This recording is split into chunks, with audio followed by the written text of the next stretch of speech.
안녕하세요. 해운대 마린시티의 마린파크 상가 관리단의 전현진 총무입니다. 오늘은 여러분들께 그 명예훼손과 관련돼서 좀 말씀을 좀 드릴까 합니다.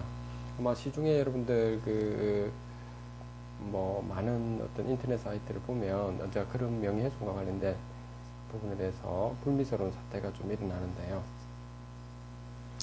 특히 관리단에 있는 위원님들이나 아니면 관리소장님들께서 오늘 좀 주의해서 좀 들어주셨으면 좋겠습니다. 여러분들이 알다시피 그 명예훼손이라는 것 자체가 우리가 공연성이 있는가라고 하는 거죠.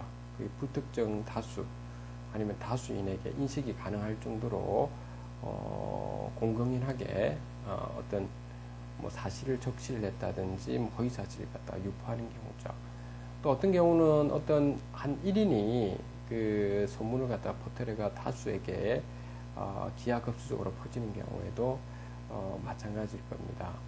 근데 아마 이런 부분은 우리가 있는 이 관리단하고는 좀 크게 관련은 없죠. 그렇지만 한번 형법은 여러분들이 조금은 알아둘 필요가 있어서 방금 말씀을 드린 부분이고요. 자, 실질적으로 여러분들이 예를 들면 관리사무소나 관리위원님들께서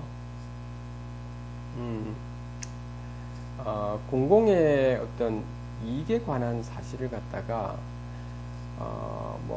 알릴 필요가 있죠.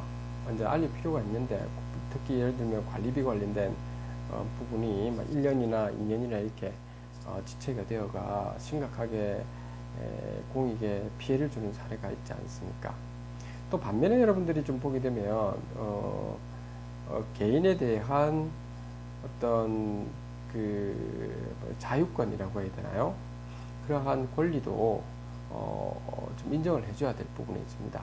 그래서 공익성하고 지금 개인의 어떤 자유권 사이에 충돌이 일어나거든요. 그래서 우리는 법적으로 보면 요걸 갖다가 우리 가치 형량이라고 보통 이야기하죠. 예전에는 이익 형량 이렇게 했습니다. 자, 잣대는 대체적으로는 우리가 공익성에 우선을 두고 있습니다. 그렇다 하더라도 여러분들이 이런 부분은 이런 식으로 좀 이야기했으면 어떨까 합니다. 그러니까 다른 분들하고 예를 들어서 관리비를 안 낸 분들이 소송이라든지 이런 부분이 막 이렇게 일어나게 해서 소장님을 괴롭힌다든지 아니면 관리위원을 괴롭히는 상황이 만약에 벌어졌다고 해볼게요. 그런 상황이라고 했을 때 다른 분들한테 이야기할 때 다른 분들이 예를 들면 이게 소위 이게 이분법으로 나누기는 그랬는데 또 이게 관리비 안 내는 사람들이나 불만 세력분들이 같이 또 이렇게 합심을 하거든요. 모여가지고. 여러분들도 알다시피 관리단이나 어디나 정치판 비슷합니다. 그래서 고민을 갖다가 그분들한테 가서 털어놓고 있죠. 도움을 청하고 그렇게 해서 일부러 그러려는 과정이 아니고, 그러니까 도움을 청하는 과정에서 질문에 대한 대답하는 과정에서 어떤 사실을 말했다든지 이런 부분에 대해서는 명예훼손이 되지가 않습니다. 그러니까 말씀을 하실 때 이제 그런 도움을 요청하면서 이렇게 좀 진행을 해보시라는 겁니다. 그렇지 않고 그냥 일방적으로 누군가 관리비를 안 냈고 이렇게 해서 이렇게 됐기 때문에 저 사람들은 문제가 있는 사람이다 이런 식으로 되게 되면 여러분들이 명예훼손 관련돼가 또 소송이 걸린다든지 이런 관련된 사건이 벌어졌을 때 좀 그렇죠. 또 기소가 될 수도 있고 안 될 수는 있지만 만약에 하나 기소가 되었을 때 여러분들이 알다시피 약식 기소된 부분에 대해서 정식 재판을 하고 항소하고 있는 과정이 좀 복잡하게 또 신경이 좀 많이 쓰이거든요. 여러분들 그래서 미리 막자는 차원에서 제가 말씀드리는 겁니다. 자, 그래서 오늘 여러분들에게 거듭 지금 말씀을 드리고 싶은 부분은 관리위원님들께서나 아니면 입주자 대표에도 마찬가지고요.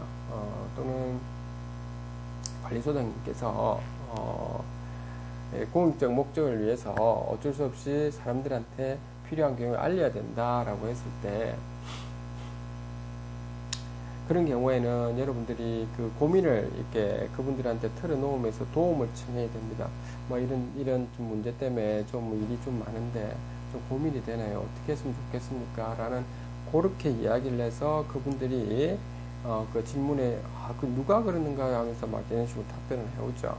그런 과정에 그러게 말입니다. 관리비를 좀 안 내서 또는 어떤 분들이 간판을 불법적으로 어떻게 달아가지고 그래서 저도 고민이네요. 이런 부분을 좀 막아야 되고 하는 것이 또 관리단이고 또는 입주자 대표이고 또는 관리사무소 소장으로서 역할인데 참 그렇습니다. 라고 하면서 그런 과정에서 그 매토실이다 이런 부분은 전혀 명예훼손이 안 되니까요. 그 점을 명심해 두시고 그렇게 방향을 좀 잡아주시라는 겁니다. 꼭 명심해 두셔야 됩니다. 그리고 만약에 그렇게 제가 말했던 그런 팁을 지금 이제 알아가지고 어떻게 보면 지금 기소가 돼버렸다라고 한다면 명예훼손 같은 경우도 반의사 불벌죄지 않습니까? 그러니까 1심 판결 선고 전까지 되도록이면 그 명예훼손을 한 신분하고 또 다시 한번 협의를 해보세요. 그럼 협의가 안 되는 경우가 있을 때는 반드시 정보 공개 요청을 해서 어떤 부분을 고소를 했는지. 근데 고소한 부분도 여러분들 잘 보면 그게 이제 명예훼손이 안 될 사항을 사실관계 확인서라든지 이런 걸 떠벌려가지고 뻥튀기해서 하는 경우도 있습니다. 실질적으로 명예훼손 한 경우라면 뭐 처벌을 받아야 되겠죠. 근데 그런 경우가 아니었을 때 제가 이야기하는 겁니다. 그러니까 그런 경우에는 있죠. 사실관계 확인서가 떠벌기가 한 경우가 있을 겁니다. 그렇다면 그 사실을 여러분들이 반드시 그 정보공개청에서 쫙 모아가지고 있죠. 그 누가 사실관계를 확인서를 뻥튀기했는지를 봐서 그래서 그 사람들한테 가서 뭐 싸울 필요는 없고요. 그래서 뭐 혹시 뭐 이렇게 하신 뭐 사실관계 확인서 적어준 적이 있는지 근데 제가 언제 그렇게 이야기했는지 이런 녹취를 좀 하세요. 그렇게 해서 법원에 제출을 하면 그러면은 판사님께서 보시고 그 부분에 대해서도 그 벌금이 아닌 다시 말해서 무죄로 판단을 해주실 겁니다. 자, 여러분들 그 관리단이나 입주자 대표회의나 계신 분들께서 늘 지금 염려하셔야 될 그 부분은 오직 있죠, 여러분들 개인의 사익을 위해서 살아서는 안 되겠습니다. 물론 그 위원들이 아닌 경우에야 뭐 자기 개인의 사익을 위해서 하지만은 위원들께서나 관리소장님께서는 공용 부분에 대해서 보정 관리 그리고 건물 전체에 대한 번영을 위해서 앞으로 미래의 가치를 위해서 객관적으로 그리고 정당한 방법을 통해서 설득도 하시고 설득이 안 될 때는 어쩔 수 없이 절차를 밟으셔가지고 차근차근 진행해 주시기 부탁드리겠습니다. 오늘은 여기까지 하도록 하겠습니다. 감사합니다.